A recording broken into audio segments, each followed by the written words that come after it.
इस दुनिया में बहुत सारे लोगों ने कोशिश की एक फुल प्रूफ मर्डर करने की, कई लोगों ने फुल प्रूफ क्राइम करने की कोशिश की। फुल प्रूफ मतलब ऐसा क्राइम जिसमें कोई सबूत ना हो, कोई खुलासा ना हो, कभी पकड़े ना जाए।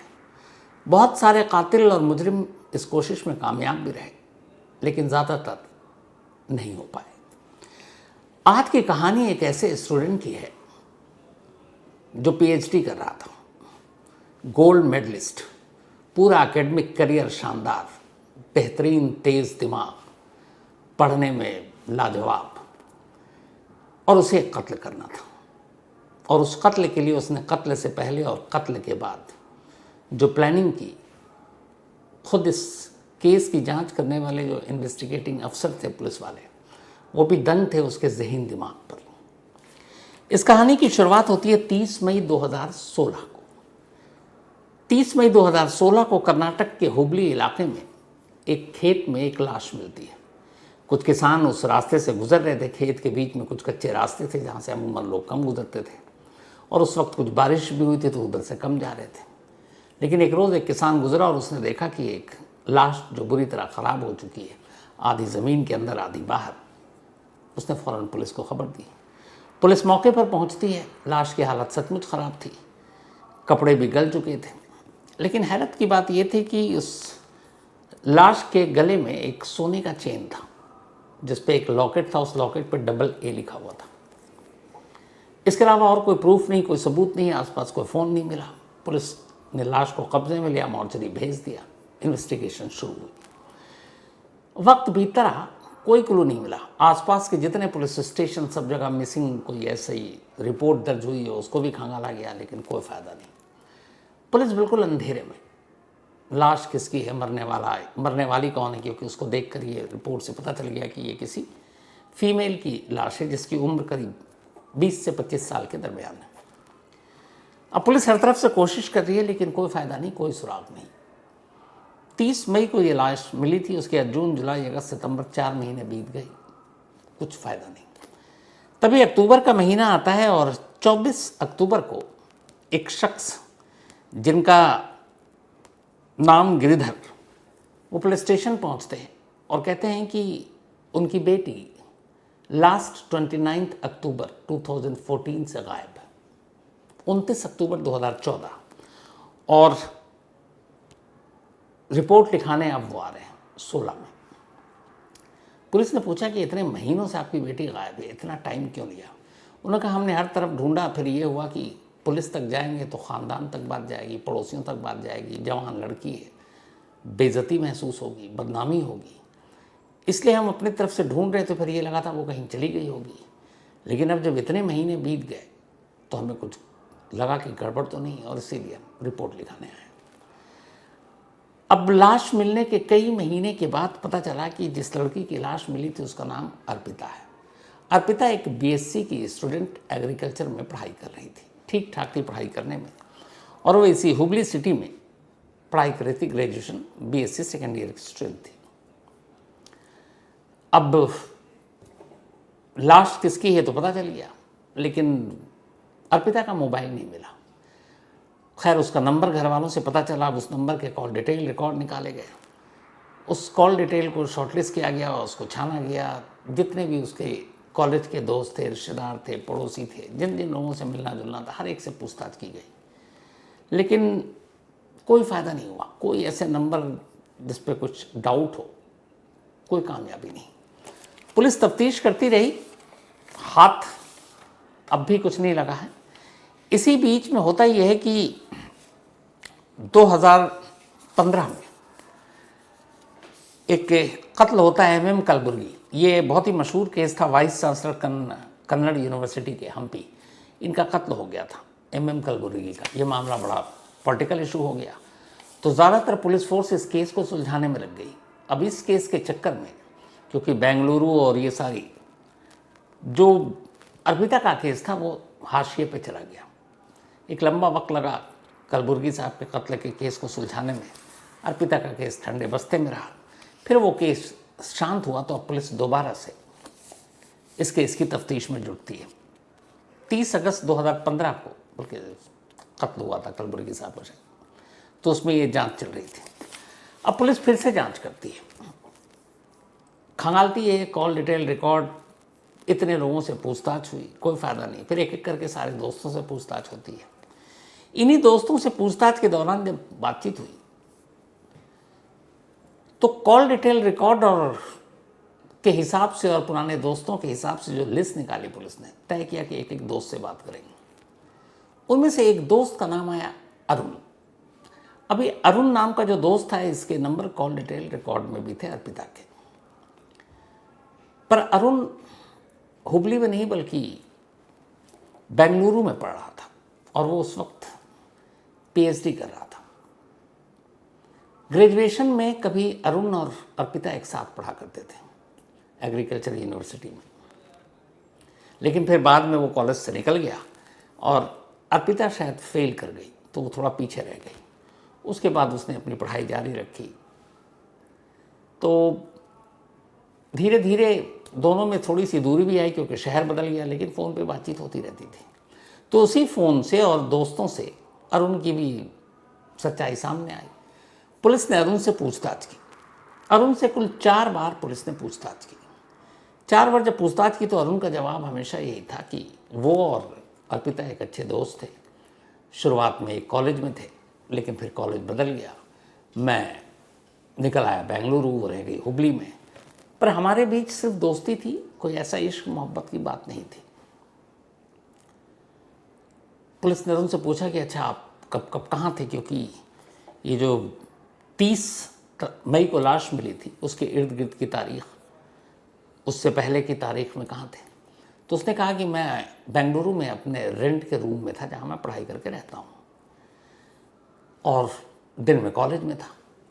अब पुलिस ने चेक किया तो पता चला कि वाकई जिस दिन की बात हो रही है वो उस दिन कॉलेज में था, अटेंडेंस लगा हुआ है और उसके मोबाइल का लोकेशन भी बेंगलुरु में था।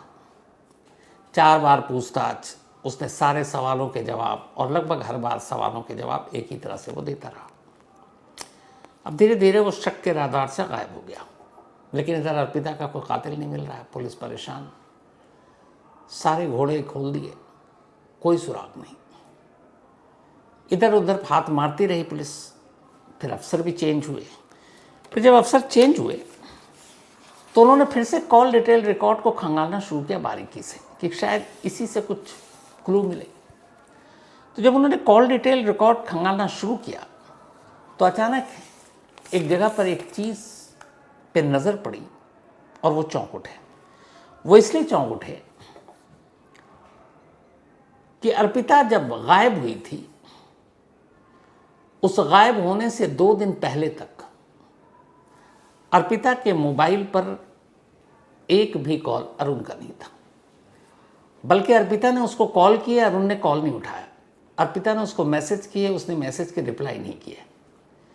ये अर्पिता की गुमशुदगी से 2 दिन पहले और जिस दिन अर्पिता की लाश वहाँ डंप की गई उस दिन की बात है। उससे पहले की जो पूरी हिस्ट्री बता रही थी कॉल डिटेल रिकॉर्ड की, वो ये बता रही थी कि जब जब अर्पिता ने कॉल किया अरुण ने एक बार में कॉल उठाया, लंबी बात की, वापस अरुण ने भी कॉल किया। अर्पिता ने जब जब मैसेजेस किए उसने फ़ौरन मैसेजेस के रिप्लाई किए। लेकिन जब वो गायब हुई उस दिन से लेकर पिछले 2 दिनों तक कई कॉल थे अर्पिता के, लेकिन उसने कॉल नहीं उठाया और ना ही कॉल बैक किया और ना ही मैसेज के जवाब दिए। अब ये बात बड़ी अटपटी, क्योंकि थ्रू आउट जो कॉल डिटेल रिकॉर्ड की हिस्ट्री बता रही थी कि इससे पहले कभी ऐसा नहीं हुआ। तो आखिर इन 2 दिनों में क्या हुआ जब अर्पिता गायब हुई कि अरुण उससे बात नहीं कर रहा था। 4 बार पुलिस उससे पूछताछ कर चुकी थी। अब पुलिस को लगा कि कुछ गड़बड़ है, और जिस तरीके से अरुण 4 बार पूछताछ में सवालों के जवाब दे रहा था, पुलिस भी हैरान थी। अमूमन कई बार जब पूछताछ होती है, एक बार आज हुई, एक बार 2 महीने बाद, एक बार 3 महीने बाद, तो कई बार लोग अटकते हैं कि अच्छा उस दिन कौन सा था। तो कभी कहते हैं सैटरडे, फिर नहीं संडे, या कहते हैं नहीं फ्राइडे। आदमी भूलता है, कलर भूल जाता है, कई बार नंबर, पता, या एग्जैक्ट उस दिन मिले तो वो कहाँ पे मिले, क्या था, क्या खाया, क्या पिया। और उनका हर स्टेटमेंट बिल्कुल पहले स्टेटमेंट जैसा था। वो जब जो कहता उसी चीज़ को वो 4 बार जब पूछताछ हुई एक एक चीज़ रिपीट करता। मतलब उसके स्टेटमेंट में कहीं भी एक भी चीज़ मिसमैच नहीं थी बाकी के स्टेटमेंट से। अब कोई भी शख्स ये तभी कर सकता है जब वो बिल्कुल तैयारी करके आया हो। अब पुलिस को लगा कि यार इसके स्टेटमेंट रिटर्न में थे, साइन भी कराया, हर स्टेटमेंट को पढ़ा तो उस स्टेटमेंट में एक भी गड़बड़ झाला दिखाई नहीं दिया, वो कहीं अपने स्टेटमेंट से पीछे ही नहीं हटा। जो उसने पहली बार कहा वही दूसरी बार, वही तीसरी बार, वही चौथी बार। और कोई दोस्त इस तरीके से रडार पे नहीं आ रहे हैं, कोई मोटिव पता नहीं चल रहा है। लेकिन कॉल डिटेल रिकॉर्ड जब अर्पिता गायब हुई उस दिन, उससे 2 दिन पहले एक बार भी बात नहीं। और सबसे अजीब बात यह कि अर्पिता के कॉल का रिप्लाई न करना और मैसेज का जवाब नहीं देना, ये पिछले के हिस्ट्री से बिल्कुल अलग था। तो इन 2 दिनों में ऐसा क्या हुआ? अब पुलिस को डाउट हुआ, 4 बार पूछताछ कर चुकी थी और पुलिस इतने अब अरुण को खामोशी से एक तरह से नज़र रख रही है, उसके बारे में खंगाल रही है। पता चला कि उसके फादर वहाँ के गवर्नमेंट कॉलेज के प्रिंसिपल हैं, एक भाई आर्मी में, पूरा घर पढ़ने लिखने वाला, और ये खुद brilliant student, gold medallist, PhD कर रहा है और तेज़ तर्रार स्टूडेंट, इसका एकेडमिक रिकॉर्ड इतना शानदार, और वो सच में सिर्फ पढ़ाई में ही रहता था। लेकिन ये 2 दिन का गैप कॉल और मैसेज का पुलिस को खटक रहा था। पुलिस ने कहा कि अगर फिर से अरुण को ये हुआ था कि बुलाकर पूछताछ करते हैं, उन्होंने कहा ये जितना ब्रिलियंट है फिर पुलिस को घुमाएगा, तो क्या किया जाए। आईओ ने अपने सीनियर अफसरों से बात की, उन्होंने कहा कि एक काम करते हैं, बिना अरुण को बताए हुए सीधे बेंगलुरु चलते हैं, पता अरुण का लिखा ही हुआ था, और उसके कमरे पर चलकर उसके कमरे की तलाशी लेते हैं, शायद हमें कोई सबूत मिल जाए। तय हुआ कि ठीक। अब हुबली पुलिस की एक टीम बिना अरुण को इन्फॉर्म किए हुए बेंगलुरु पहुंच जाती है। बेंगलुरु में सीधा अरुण के दरवाजे पर दस्तक देती है। अरुण दरवाज़ा खोलता है, सामने वही पुलिस वाले जिनसे वो 4 बार सवाल जवाब कर चुके थे। उनको देखकर वो हैरान, क्योंकि इन्फॉर्म किया नहीं। पुलिस वाले भी उसको मुस्कुरा कर कहते हैं कोई ऐसी सीरियस बात नहीं है, बस बेंगलुरु केस के सिलसिले में आए थे, आपसे 2-4 सवाल और पूछने हैं। अरुण ने इतना फिर कॉन्फिडेंट कि उसने कहा जी आप पूछिए, आपने क्यों यहाँ आने की तकलीफ़ की, मैं ही आ जाता हूँ। उन्होंने कहा नहीं, आराम से इधर उधर की बात की, उसको ये एहसास ही नहीं कराया कि उसके ऊपर डाउट है। बातचीत करते हुए अचानक पुलिस ने कहा कि हमें अपने आप को संतुष्ट करने के लिए आपके कमरे की तलाशी लेनी है। तलाशी का पेपर लेकर आए थे और उन्होंने कहा ठीक, क्योंकि घर में क्या मिलेगा, हथियार ही है, वो मोबाइल उसे सब पता था कि तो सब डिटेल निकाल चुके हैं। वो भी बेफिक्र लापरवाह, उसने कहा जो भी तलाशी लेनी है लीजिए। अब पुलिस वाले उसे घर की तलाशी ले रहे हैं, कमरे में किताबों के अलावा कुछ नहीं। लेकिन उन्हीं किताबों के बीच पुलिस को एक डायरी मिली। जैसे ही पुलिस की नज़र उस डायरी पर पड़ी और पुलिस ने उस डायरी को उठाया, अचानक अरुण घबरा गया। पुलिस वाले उसके चेहरे को पढ़ रहे थे, फिर उन्होंने डायरी खोलकर पढ़नी शुरू की। जैसे ही डायरी के सिर्फ 2 पन्ने पढ़े, पुलिस को समझ में आ गया कि अर्पिता का कातिल कौन है। ये डायरी अरुण की थी और अरुण ने अर्पिता के कत्ल की पूरी कहानी उस डायरी में लिखी हुई थी। तसल्ली से बैठकर पहले पुलिस ने डायरी पढ़ी, फिर अरुण को कहा कि आपको हमारे साथ चलना होगा। उसे हुबली लेकर आए। हुबली आने के बाद पुलिस कमिश्नर ने वहाँ के एक प्रेस कॉन्फ्रेंस की, अरुण को पेश किया और कहा कि अर्पिता का केस सॉल्व हो गया, अर्पिता का कातिल मिल गया है और वो कोई और नहीं, अरुण है। अब एक डायरी से ये केस कैसे खुला? जब पुलिस ने उस डायरी को पढ़ना शुरू किया तो ऐसा लगा कि किसी इन्वेस्टिगेटिंग अफसर की डायरी है ये। उस डायरी में उसने कोई क्राइम सीन नहीं लिखा था, वो इतना होशियार था कि क्या हुआ कैसे हुआ। उस डायरी में सिर्फ ये था कि 30 मई को जब लाश मिली अर्पिता की, पहली बार ये खबर छपी तो वो खबर मीडिया में किस तरह की थी, क्या क्या उसमें एंगल थे, क्या क्या उसमें शक जताए गए। जब पुलिस ने एफआईआर दर्ज की तो उस एफआईआर में क्या लिखा था। इस केस को जब आईओ ने इन्वेस्टिगेट किया तो उनकी इन्वेस्टिगेशन की लाइन क्या थी। जब उन्होंने सीडीआर कॉल डिटेल रिकॉर्ड निकाले तो उसमें क्या मिला। कॉल डिटेल रिकॉर्ड में किन किन लोगों के नाम आए, कौन कौन लोग उसमें जीरो इन होते जिनके ऊपर शक होता। जिन लोगों से सवाल किए गए, पेरेंट्स से, कॉलेज में दोस्तों से और जानकारों से, उनसे किस तरह के सवाल किए गए। ये सारी चीज़ें उसने लिखी और उसके बाद ये लिखा कि अगर यही सिचुएशन मेरे साथ आएगा तो मुझे किन किन सवालों का सामना करना पड़ेगा, मुझे उन सवालों के जवाब कैसे देने होंगे, मुझे अगर कॉल डिटेल रिकॉर्ड पर जवाब देना होगा तो क्या दूंगा। उसने ये तक लिख रखा था कि ये जो 2 दिन मैंने कॉल नहीं किया है, अगर इस पर भी सवाल पूछा जाएगा तो मैं क्या जवाब दूंगा। लेकिन ये उससे पूछा ही नहीं गया था, क्योंकि इसी की वजह से पुलिस को उस पर शक हुआ था। तो पुलिस की लाइन ऑफ इन्वेस्टिगेशन, पुलिस की लाइन ऑफ क्वेश्चनिंग, जो हो सकता था उसने उस डायरी में उसके नोट बनाए थे कि मुझे इस वक्त ये कहना है, इस सवाल पर ये कहना है, इस वक्त यहाँ बताना है, उस वक्त वहाँ बताना है। उसने पूरी केस स्टडी एक बना रखी थी उस नोटबुक में अपने आप को बचाने के लिए। कन्नड़ में एक फिल्म आई थी दृश्या, इसी दृश्या से इंस्पायर था वो, लेकिन वो आधा था, बाकी उसका अपना दिमाग था। अब इस डायरी ने उसकी भेद खोल दी। अब उसे कहानी बतानी थी कि कैसे क्या हुआ। तो कहानी ये थी कि जब ये दोनों 12th में थे तभी अर्पिता और अरुण एक दूसरे के दोस्त बने, फिर दोनों में प्यार हो गया। फिर इसके बाद कुछ वक्त तक कॉलेज में रहे, बल्कि वो कॉलेज में था, ये 12वीं में। ये इश्क मोहब्बत चलता रहा, लेकिन अरुण पढ़ाई लिखाई की तरफ बहुत ज़्यादा डेडिकेटेड था। उसे यह था कि करियर में कुछ, लाइफ में कुछ करना है, और पढ़ने लिखने में तेज, तो उसका अपना पढ़ाई पे फोकस था। लेकिन अर्पिता उसकी ज़िंदगी में थी। धीरे धीरे वक्त बीता। अब अर्पिता इधर पढ़ाई की तरफ से अपना ध्यान हटाने लगी और वो इसलिए फेल भी हुई। अब लेकिन इधर जब ये पीएचडी करने लगा तब ये हुआ कि अर्पिता ने कहा आप शादी कर लेते हैं। लेकिन अरुण अभी शादी नहीं करना चाहता था। उसका पूरा फोकस करियर पे था। उसे ये था कि पहले स्टडी कंप्लीट करें फिर करेंगे। इधर जब अर्पिता फेल हुई तो अरुण को ये लगा कि ये इस तरीके से पढ़ने लिखने में तेज़ नहीं है। उसे लगा आगे चलकर ज़िंदगी में वो जोड़ी फिट नहीं बैठेगी। तो वो धीरे धीरे अर्पिता से किनारा करने लगा। अर्पिता लेकिन शादी के लिए दबाव डालने लगी। उसने कहा हम तुम्हारी फैमिली को बता देंगे कि हमारा अफेयर है और तुम शादी से पीछे हट रहे हो। अरुण अपनी फैमिली को लेकर बहुत डरता था। पिता स्ट्रिक्ट थे, गवर्नमेंट स्कूल कॉलेज के प्रिंसिपल थे, एक भाई आर्मी में था, तो वो अपने फैमिली को लेकर बड़ा डरता था। और उसे यह होगा कि घर में पता चल गया तो फिर क्या होगा। इधर अर्पिता अब उसे लगातार दबाव बना रही थी शादी करने की।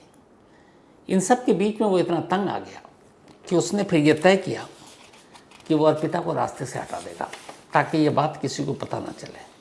और फिर इसी के बाद उसने कत्ल की प्लानिंग शुरू की। लेकिन वो चाहता था कि कत्ल ऐसा हो कि बिल्कुल फुल प्रूफ हो, किसी को पता ही नहीं चले। इसी के बाद उसने कैसे कत्ल करना है और वो पकड़ में ना आए उसकी तैयारी की। 29 अक्टूबर जिस दिन से ये मिसिंग थी अर्पिता, उस दिन अरुण ने अर्पिता को फ़ोन किया और कहा कि मैं तुमसे मिलना चाहता हूँ। बट उसने अपने मोबाइल से फ़ोन नहीं किया, उसने एक पीसीओ से जाकर फ़ोन किया। और पीसीओ से भी फ़ोन बेंगलुरु से नहीं किया, हुबली पहुँच कर किया। हुबली के पीसीओ से लोकल कॉल। अपना मोबाइल इसने बेंगलुरु के अपने कमरे में ऑन करके साइलेंट मोड पर रख दिया, क्योंकि उसे पता था मोबाइल यहाँ रहेगा, साइलेंट रहेगा, घंटी भी बजेगी, लोकेशन बेंगलुरु का आएगा। अपने साथ वो मोबाइल लेकर नहीं गया हुबली। हुबली पहुँचकर पीसीओ से फ़ोन किया, उसने कहा मुझे तुमसे मिलना है। अर्पिता वैसे ही उससे मिलना चाहती थी। वो दोनों मिले, फिर वहाँ एक लोकल लेक में गए, फिर उधर उधर घूमा, फिर शाम के 7 बज गए। एक ऑटो रिक्शा से दोनों शहर के थोड़ा बाहर निकले। एक सुनसान जगह पर ऑटो रुकवा कर अब ये दोनों पैदल चलने लगे। लगभग अंधेरा हो चुका था। मौका देखते ही अरुण ने अर्पिता के ही दुपट्टे से उसका गला घोंट दिया। गला घोंटने के बाद वहीं पास में खेत में एक गड्ढा किया। 1-2 दिन पहले बारिश हुई थी, मिट्टी गीली थी, ज़्यादा टाइम भी नहीं लगा। और फिर उस गड्ढे में लाश को दफना दिया। लेकिन वो पूरी तरह से नहीं दफना पाया था। बाद में और बारिश हुई, मिट्टी हट गई, लाश का कुछ हिस्सा बाहर आ गया। और उसके बाद ये सब करने के बाद उसी रात ये हुबली से वापस बेंगलुरु पहुंच गया और बेंगलुरु में अपना नॉर्मल रहने लगा। लेकिन उसे पता था कि एक रोज़ लाश भी मिलेगी, एक रोज़ पुलिस जांच भी करेगी और एक रोज़ उसका भी नाम आएगा क्योंकि वो उसके साथ रिलेशनशिप में रहा, और ये भी पता था कि उसका मोबाइल वो ले भी लेगा तो भी कॉल डिटेल रिकॉर्ड्स में उसका नाम आएगा।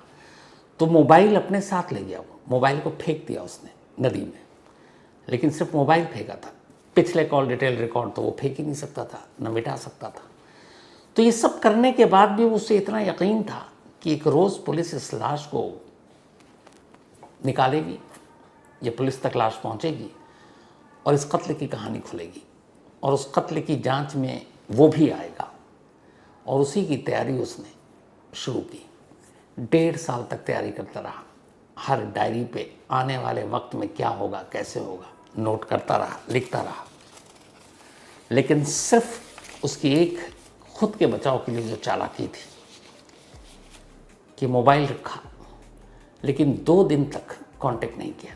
अब उस डायरी में ये भी था कि 2 दिनों तक कांटेक्ट इसलिए नहीं करना है ताकि लास्ट कॉल, लास्ट मैसेज में अक्सर क्राइम के केस खुल जाते हैं। तो वो नहीं चाहता था कि वो लास्ट मैसेज या लास्ट कॉल उसका हो, क्योंकि सबसे पहले पुलिस किसी भी क्राइम में जो लास्ट 2-4 कॉल होते हैं उनसे पूछताछ करती है, और वो चाहता था पूछताछ में उसका नंबर बहुत बाद में आए। तो इसीलिए उसने 2 दिन तक कॉल नहीं उठाया, मैसेज आया रिप्लाई नहीं किया, खुद कॉल नहीं किया, क्योंकि वो अर्पिता की मौत से पहले के आखिरी 2-4-5 लिस्टेड जो कॉल करने वाले थे या मैसेज करने वाले थे उनसे दूर रहना चाहता था। और यही एक गलती पुलिस के लिए शक की वजह बन गई, जिसकी वजह से पकड़ा गया। बाद में इस मामले में पुलिस ने चार्जशीट दाखिल की, पढ़ाई छूट गई, लेकिन फिर 2.5 साल के बाद अरुण को जमानत मिल गई। ये कोर्ट में अब भी लोअर कोर्ट में ये मामला चल रहा कत्ल का अर्पिता के, लेकिन अरुण इस वक्त जमानत पर बाहर है।